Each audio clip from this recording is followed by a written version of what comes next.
Today we're going to be taking a detailed look at Hvitar, the amazing legendary Frost hero, and I was really surprised as I was looking through YouTube that I didn't see a bunch of videos about her. So we're going to cover where you should be using her, what gear to put onto her, and what teams you should build around this incredibly powerful legendary Frost hero. Now, if you've been to my Dragonheir Silent Gods videos before, you can use the timestamps to jump to whichever part you like, but if you're new to this game, let me just give you a little bit of information about Dragonheir Silent Gods, and a big thank you to Dragonheir Silent Gods for sponsoring today's video. This is a season-based open-world role-playing game with tabletop D&D style mechanics such as dice rolling, and we're currently in Season 2 of Dragonheir. And if you want to start downloading the game, you can play on PC, whether you're downloading from Steam or the Epic Games Store, Mac, as well as iOS and Android. Tons of ways to download. Click that link in the description to download the game, and using my link will support the channel and will let the developers know that I sent you their way. There are even a couple gift codes that you can use. Those are also going to be in the description of this video, so you can get some extra goodies. And by the way, there are Dungeons & Dragons collaborations in this game, and we are very close to our second Dungeons & Dragons collaboration. Elminster Almar is coming to Dragonheir Silent Gods, launching on February 23rd. And I made a previous video sort of reviewing what I think Elminster Almar might actually be doing. I'll have a card for that in the end screen, but it's not too late to start playing now for Elminster Almar's arrival into the game, so use that link in the description, and let's get back on topic with Hvitar. She is an exclusive legendary hero, and just a quick refresher on what that is. There are currently only 9 exclusive legendary heroes in the game as of Season 2, 1 per damage type, per element. Now you can see these in the artifact shop under the exclusive tier. So far, we have Beldel, PK, and Ashitis for burn.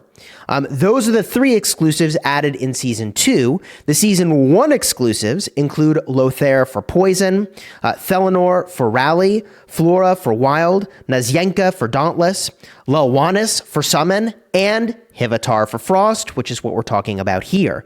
Now, these exclusive legendaries all have their own unique legendary artifacts that range from a solid improvement to an absolutely game-breaking effect. Exclusives have the same chance as any other legendary to be pulled, but they cannot be pulled from any of the special banners like Celestial's Alternate or Blessed, and they can only be pulled from the standard Heliolite banner.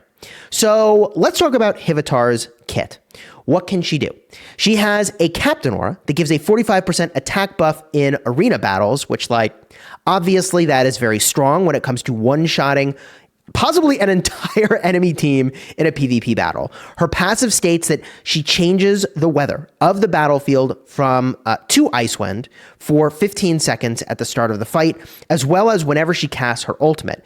When Icewind is in effect, and when an enemy is inflicted with frost, she deals derivative damage over time to them. She also makes it so the enemy is executed when under 15% hit points during this effect.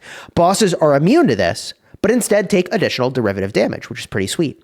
Now, her battle skill is the same range as the Filto ult, which is the 3 tiles in front of her, which deals damage in that range and has a chance to apply frost.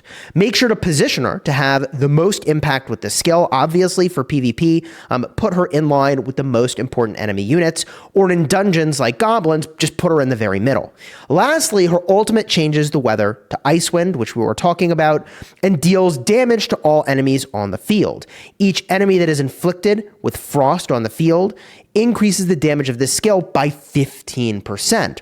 Her exclusive artifact changes this to a 25% damage increase and changes the execute from 15% hit points to 25% hit points. This is all insane. So where should you actually use Hvitar? She is an AoE-based hero, meaning she will not be as good as other heroes when it comes to single target damage races, but she makes my daily life so much easier because of how great she is at clearing out enemies. So for example, Faye Meander, she just one-shots entire enemy team comps before their first cast. Same goes for the story missions. When it comes to dungeons, she also works really, really well. She's best in the Goblin's Lair, where, look, Like, you can have 5 enemies frosted for a 75% damage increase to her ultimate. And in Season 2, Grave of Venom was changed where there are now 2 more wisps, which means you can have another 30% extra damage added with all those frost stacks.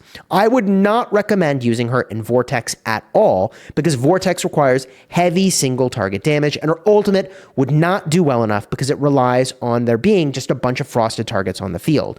Now, she arguably is the best PvP DPS in the entire game during Season 1, and more than likely that is true in Season 2 as well. But this pretty heavily relies on having proper enablers, just like is the case in PvE, and I've covered this before. But you do need to have a consistent frost applier for her frost DPS to really deal proper damage.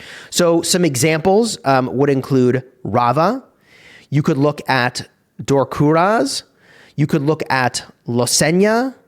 You could look at Hochadir, even Dritz, or even potentially Oster. Running at least one of these, and in a best case, it would be Losenya, because she applies Frost with all 3 of her abilities, and still does a lot of damage, is going to be critical for a Frost lineup with Hvitar. It's also quite common to run Elisibre with Hvitar, another Frost support, to slow down the fight to allow Hvitar to cast. So those are several, actually quite a few options that can enable Hvitar. Now we've got to talk about her gear though. What do you equip? No matter what, you got to get to 100% crit rate. This is because she is very reliant on big nukes with her ult, so you need that to crit. If you have an exclusive artifact, it's going to give you 40% crit chance as one of its stats, meaning you can get away with actually using crit damage gloves as well, depending on the rest of your gear. So you can really crank the damage. And if you aren't lucky enough to have it, then I'd recommend Eyeball of the Giant in the Epic tier, or even playing cards and the Frost-specific Ring of Winter in the Legendary tier. All of these are going to work really, really well. With 100% crit rate, try and stack as much crit damage and attack percent as you can. Usually you want at least 4.5k attack, and then stack enough crit damage on top of that. At least, I don't know, that's what seems to be working for me. And in Season 1, you have access to several different sets you can work with here, including the 3-piece Executioner set, which is going to be your best bet for the sort of high-level PvE because of the higher-leveled enemies. Whereas in PvP, you actually want to run the 3-piece Platinum set. This is because people tend to not run as much defense on their carries, and it will guarantee that you can one-shot them, which, like, yes, that is pretty damn good.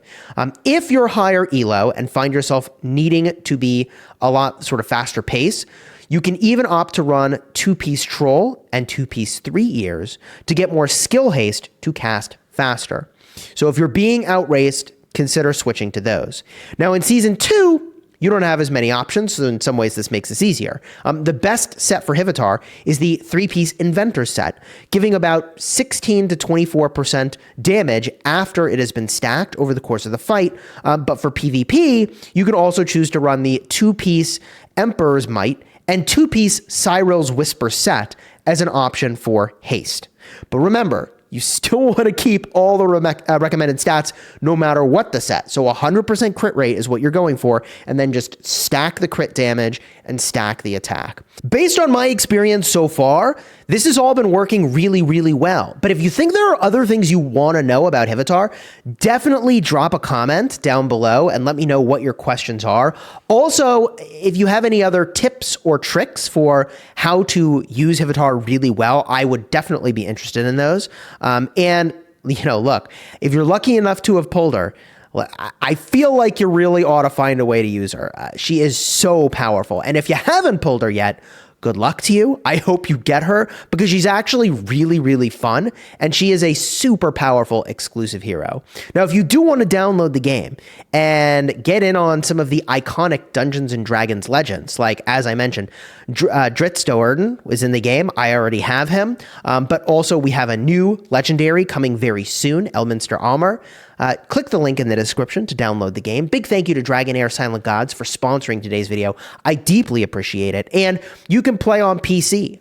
You're downloading through the Epic Games Store or Steam, or you can download on Mac as well as iOS or Android. I like the flexibility of being able to play when I'm on the go or in front of my PC when I'm at home, or to play on my tablet when I'm, at home chilling on the couch. I guess what I'm trying to say is that your progress is saved across all your devices. It's sweet. And by the way, if you're looking for more information about some of the best legendaries or epics that are in the game, check the cards in the end screen. I've covered those topics, and knowing which of your heroes is good to be working on goes a long way. Pick the right ones and then get some serious value with them. Hope you'll check out those videos, and until next time, you have fun smashing the kingdom. Good luck.